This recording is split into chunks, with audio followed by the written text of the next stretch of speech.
भाई साहब संदूर कह के जो पूरे पाकिस्तान को विधवा किया है, और मॉकड्रिल कहकर जो पूरे 25 मिनट के अंदर मिसाइलों से पूरे पाकिस्तान आतंकवादियों को ग्रिल किया है। मैं सल्यूट करता हूं ऐसी दोनों भारत की शेरनियों को, वोमिका सिंह और सोफिया कुरैशी को। क्या भारत की दोनों शेरनियां जो 100 किलोमीटर के अंदर तक घुस के पाकिस्तान के अंदर अटैक करके आई। उन्होंने पूरा ब्यौरा भारत को आगे बताया और ये भी कहा कि सर ये तो सिर्फ 24 मिसाइलों के मिसाल देते हैं, आपको क्या पता कि हमने कितनी मिसाइलें दागी हैं पाकिस्तान के अंदर जाके। हर माँ बाप का सपना होता है कि ऐसी बेटियां हर किसी के घर में जन्म लें। मैं तो उनके माँ बाप को भी सल्यूट करता हूं। जब उनके पिता से पूछा गया कि सर आप मुसलमान हैं, आपके लिए देश पहले है कि धर्म पहले है, उसने कहा धर्म तो कुछ होता ही नहीं है, सबसे पहले मेरे लिए मेरा देश है। अगर देश होगा तो धर्म होगा, नहीं तो कुछ भी नहीं है। जो लोग धर्म के आड़ में ये बोलते हैं कि हम धर्म पहले मानते हैं, मैं ऐसे लोगों पे थूकता हूं। सबसे पहले हमारा देश है, सबसे पहले हमारा नेशन है, क्योंकि अगर वो सुरक्षित है तो हमारा पूरा परिवार सुरक्षित है। अगर वो ही नहीं सुरक्षित रहा तो हमारा रहना क्या। देख ही लिया आपने गाजा पट्टी को, क्या है क्या नहीं है, इजराइल ने क्या किया उसके साथ। दोस्तों आप भी मेरा साथ दीजिए और आप भी मेरे साथ बने रहिए। आगे मैं आपको कुछ ऐसी ऐसी बातें बताऊंगा जिसे सुनकर आप भी बोलेंगे वाकई क्या खबर दी है। भाई साहब मैं तो अपने कमांडर्स को और अपने जेट के पायलट्स को सिर्फ एक बार मेरी विनती है, प्लीज जरूर सुन लें, अनुज की बात जरूर सुन लें कि एक मिसाइल शायद अफरीदी के घर के पास फेंक दें या उसके साथ में खाली प्लॉट में फेंक दें। बहुत ज्यादा बोलता है, ये वही है जो हमेशा कोई ना कोई ऐसे भड़काऊ भाषण देता है, कभी कश्मीर पे, कभी किसी पे, तो कभी किसी पे। इसको पता लग जाएगा कि पतलून गीली होना किसे कहते हैं। ये हमारे को बहुत चाय के कप दिखाता है। अरे चाय के कप, ये 1971 की लड़ाई भूल गया, ये कारगिल की लड़ाई भूल गया, ये 1965 की लड़ाई भूल गया और ये 1947 की लड़ाई भूल गया। इसको कुछ नहीं पता। ये तो छोड़ो, ये तो हमारे को क्रिकेट में नहीं हरा पाया आज तक किसी वर्ल्ड कप के अंदर, इसकी क्या औकात है। हमारे जवानों ने रावलपिंडी के अंदर घुस के ग्राउंड को नस्तानबूद कर दिया, खत्म कर दिया ग्राउंड उनका बिल्कुल। जो उनके मैच होने थे पीसीएल, पजामा सलवार लीग, अब वो दुबई में शिफ्ट करने की सोच रहे हैं, यह करेंगे क्योंकि उनके लिए नेशन पहले नहीं, उनके लिए क्रिकेट पहले है, उनके लिए पैसा पहले है। और यही हमारी बीसीसीआई सलूट है। मैं तो सलूट करता हूं जय शाह को, सलूट करता हूं बीसीसीआई को। क्या दिमाग है यार। उन्होंने कहा नहीं, सबसे पहले नेशन, खेल फिर खेल लिया जाएगा। पोस्टपोन कर दिया आईपीएल। कल रात को मैच हो रहा था दिल्ली और पंजाब का धर्मशाला में, उन्होंने रुकवा दिया 10 ओवर के बाद ही। उन्होंने कहा नहीं, हमारे जितने हमारे खिलाड़ी हैं उनकी चिंता हमारे को सबसे पहले है, जितने दर्शक हैं उनकी चिंता हमारे को सबसे पहले है। अरे पैसे तो आज है, कल नहीं है, परसों फिर है, लेकिन नेशन सबसे पहले नेशन है। ब्लैकआउट हो गया पूरा। इसे कहते हैं देश के प्रति पक्की वफादारी। इन लोगों की तरह नहीं मर रहे हैं। हाय हाय हाय हाय, क्या हो गया, अल्लाह बचा लो उनका। अब क्या बोलूं, फिर बोलते हुए भी शर्म आते। उनका पीएम भीख मांगता फिर रहा है, इधर से उधर, उधर से इधर। कभी यूएस वालों को फोन कर रहा है, कभी यूएन वालों को फोन कर रहा है। खुद बंकर में जाके छुप गया, डर रहा है, पतलून गीली हो गई उसकी, बार बार डाइपर चेंज कर रहा है। और डाइपर चेंज करना लाजमी है उसका।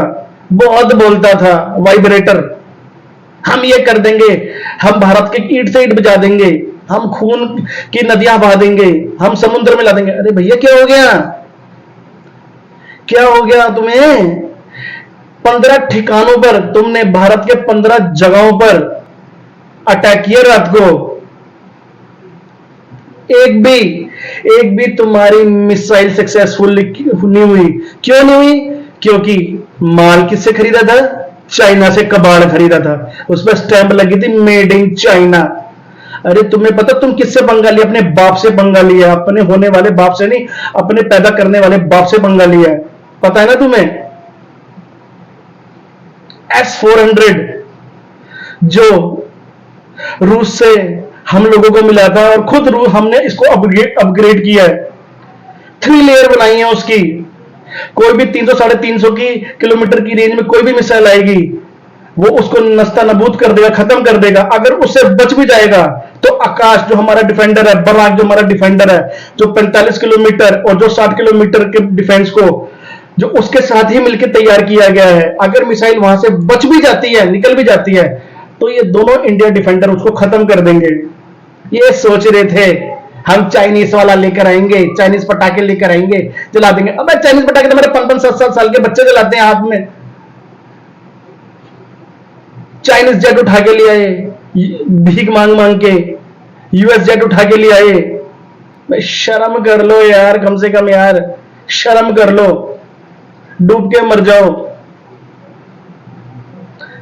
हमारे डिफेंस को नहीं भेज पाए भाई, तुम हमारी लड़कियां अंदर घुस गई 100-100 किलोमीटर अंदर, शेरनियां, तुम उनके उनसे नहीं टक्कर ले पाए। ना मर्दो, शर्म कर लो थोड़ी सी, तुम अटैक करोगे हमारे पे।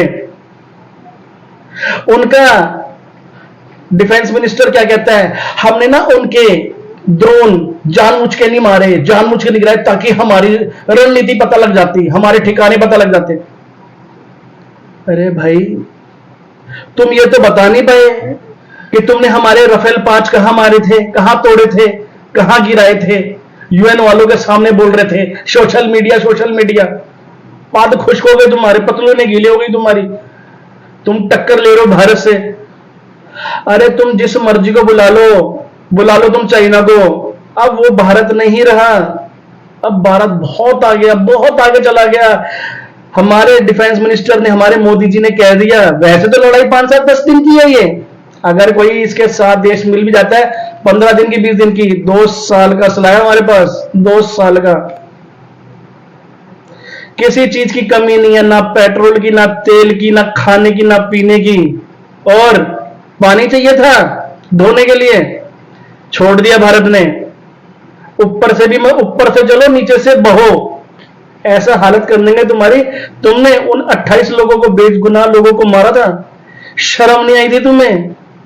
अब तुम क्या जानो सिंदूर की औकात, सिंदूर तुम्हें बताएगा। अब तुम्हारी जब मांगे, टोपी हटा के तुम्हारी मांगे भरी जाएंगी ना, तब तुम्हें पता लगेगा कि सिंदूर किसे कहते हैं और कहां भरा गया सिंदूर। तुम चाय बोलते थे ना, हाँ हमने चाय पिलाई थी, चाय कहां घुसेड़ेंगे तुम सोच भी नहीं पाओगे। बहुत बोलते थे, अब तुम्हारी आवाज भी नहीं निकल रही। जैसे तुमने हमारे पे रात को अटैक किया, तुम्हें ये नहीं पता था कि हम पलटवार करेंगे। पूरी रात तुम्हारे पे अटैक किया हमने, तुम्हारे लोगों की पतलूने, नाड़े, कच्छे को, कोई कहीं से जल गया, कोई कहीं से जल गया। कितने आतंकवादियों के ठिकाने हमने जला दिए, उड़ा दिए। यूएस तो पहले पीछे हट गया। तुम्हारा जो सगा भाई है चाइना, वो भी कह रहा है मैं भारत और तुम्हारी लड़ाई के बीच में नहीं आऊंगा। उसको पता लग गया है, अगर आज वो पाकिस्तान का साथ देगा तो वो भी आतंकवादी देश घोषित कर दिया जाएगा। और देखो मेरी बात सुनो, आतंकवादी किसी को पसंद नहीं है, कोई भी कंट्री हो, किसी को पसंद नहीं है आतंकवादी। तुम क्या बोलोगे यार, थू है तुम्हारे पे, थू। पिछले 10 साल से मेरी बात गौर करके सुन लो, विपक्षियों गौर करके सुन लो। पिछले 10 साल से जो तुम ये कह रहे थे, ये पीएम बन गया है, कभी इस देश में जाता है, कभी उस देश में जाता है, कभी यहां घूमता है, कभी वहां घूमता है, कभी 5 लाख का सूट पहनता है, कभी 4 लाख के जूते पहनता है, कभी 2 लाख का पेन यूज करता है। आज तुम्हें पता लगना चाहिए ये 84 देशों में क्यों घूम के आए हमारे मोदी जी। अगर ये किसी के साथ खड़े थे तो 84 देश इनके साथ खड़े हैं। बोलते थे ना जीएसटी लगा दिया, ये लगा दिया, वो लगा दिया। अरे हमारा डिफेंस इतना स्ट्रांग है, हमें लग रहा है कि आज हमारा जीएसटी उनके आतंकवादियों को मार रहा है, हमारे लिए बहुत है इतना। आज क्यों खड़े हो रहे हैं देश? आज इजराइल क्यों खड़ा है? जब इजराइल के साथ कोई भी नहीं खड़ा था, सिर्फ भारत खड़ा था उसके साथ। और आज इजराइल और सारे देश ये कहते हैं मिलके कि अगर मोदी जी, अगर आपकी तैयारी नहीं है तो हम आपके साथ खड़े होकर मिसाइल मार देते हैं पाकिस्तान के ऊपर। आप एक बार इशारा तो करो। जब रशिया और यूक्रेन का युद्ध हो रहा था, जब सेना निकालनी थी, अपने बंदे निकालने थे, हमने देशवासी निकालने थे, तो एक इशारे पे रशिया ने युद्ध रोक दिया था। ऐसे हमारे मोदी जी के बारे में बोलने से पहले 100 बार नहीं, 1000 बार नहीं, लाख बार सोचना पड़ेगा। विपक्ष भी सोच रहा है कि यार हमारी बारी में तो यार ऐसा हुआ नहीं था, ये मोदी जी ने कर क्या दिया उनको, तुम्हें ये नहीं पता, अभी तो कुछ किया ही नहीं है, अभी तो बहुत कुछ है, अभी तो सिंदूर नहीं, अभी तो हल्दी नहीं, अभी तो मेहंदी लगना भी बाकी है। क्या क्या दिखाएंगे मोदी जी तुम्हें, तुम देखते रहना और समझ जाना 100 बार बोलने से पहले। जो ये देश के अंदर के गद्दार बोलते थे राफेल नींबू मिर्ची लगाने के लिए रखा है, क्या हो गया, पता लग गया राफेल ने क्या किया है? किसी को नहीं बताने की जरूरत पड़ी इस बार मोदी जी को। जो ये कहते थे स्ट्राइक नहीं की, एयर स्ट्राइक नहीं की, मुंह बंद कर दिए। लेकिन उन लोगों के मुंह से तारीफ नहीं निकलेगी। तारीफ क्यों नहीं निकलेगी? क्योंकि जब 100 कुत्ते खड़े होते हैं ना, तो अकेला शेर काफी होता है, बहुत अकेला शेर भी काफी, तुम्हारे लिए भी और पाकिस्तानियों के लिए भी। बड़ा बोलते थे मोदी ये है, मोदी वो है, मोदी ने ये कर दिया, मोदी ने, अब तुम्हारे सामने मोदी ने क्या किया? क्यों हर जगह मोदी मोदी होता है? यही रीजन है सबसे बड़ा, क्योंकि उसकी जो सोच है ना, वो मेरी तुम्हारी और दूसरे लोगों के प्रति बहुत अलग है। देख लो कहां से सामान लेकर आया, रशिया से S-400 खुद अपग्रेड करवाया। उसको था, हो सकता है कि रशिया से भी कुछ कमी हो सकती है, फिर भी कोई हथियार निकल मिसाइल आके भारत में आके लग सकता है। उसने अपने डिफेंस सिस्टम उसमें अपग्रेड करवाया। ये है उस गुजराती का दिमाग। और तुम कहते मोदी ने किया क्या है? अरे तुम भूल जाओ अब।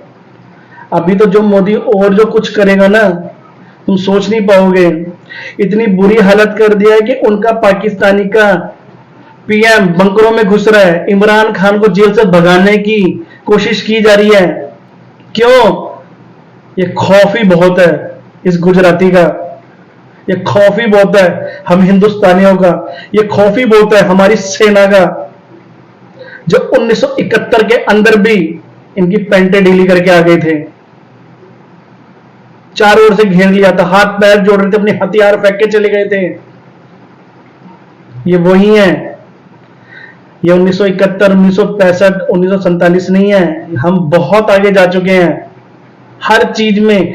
ऐसा डिफेंस है हमारे पास कि अगर वो एटम बम भी फेंकेंगे ना, तो 249 सेकंड के अंदर उनके चलाने के साथ ही उनकी एटॉमिक पावर भी खत्म हो जाएगी। ऐसा डिफेंस है। बात करते मोदी ने किया क्या? मोदी जी ने अपना डिफेंस ही स्ट्रांग किया है। पाकिस्तान का डिफेंस कितना खर्चा करता है वो? 8 मिलियन। और भारत अपने डिफेंस पे 100 मिलियन से ऊपर ज्यादा खर्चा करता है। फिर कहते हैं मोदी ने किया क्या? कर्जे सारे खत्म कर दिए। इनको सिर्फ एक ही चीज नजर आती है, ये प्लाई पे तल दिया, वो प्लाई पे तल दिया, ये तल दिया, वो तल दिया। अरे मेरे भाई, फोन सबके हाथ में है। साले पहले भीख मांगते थे 500 MB, 250 MB खुरच के। अब हर किसी के फोन के अंदर 299, 399 के रिचार्ज होते हैं। और क्या चाहिए? और कैसी आजादी चाहिए तुम्हें? तुम किसी के ऊपर कुछ भी बोल सकते हो, ये आजादी चाहिए? मोदी मोदी मोदी। दोस्तों, मैं मोदी जी की तारीफ नहीं कर रहा। जो सच है वो सच है, ये आपके सामने भी है। अगर कोई और मोदी जी की जगह होता, उनकी जगह हम लोगों की पतलूने के लिए उड़ी होती, कारगिल ले ही लेते वो। देख लो सर्जिकल स्ट्राइक उड़ी।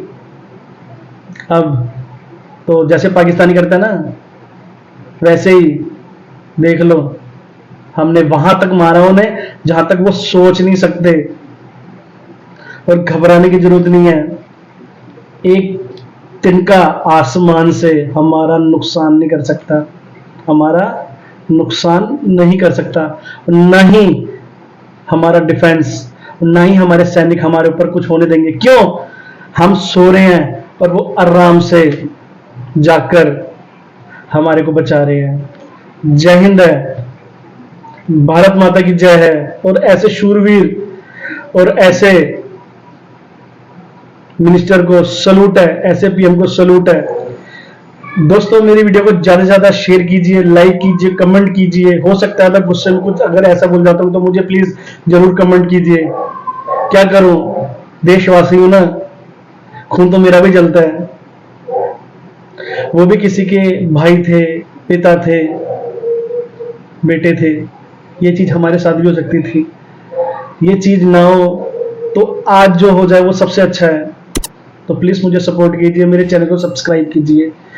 जय हिंद, जय श्री राम।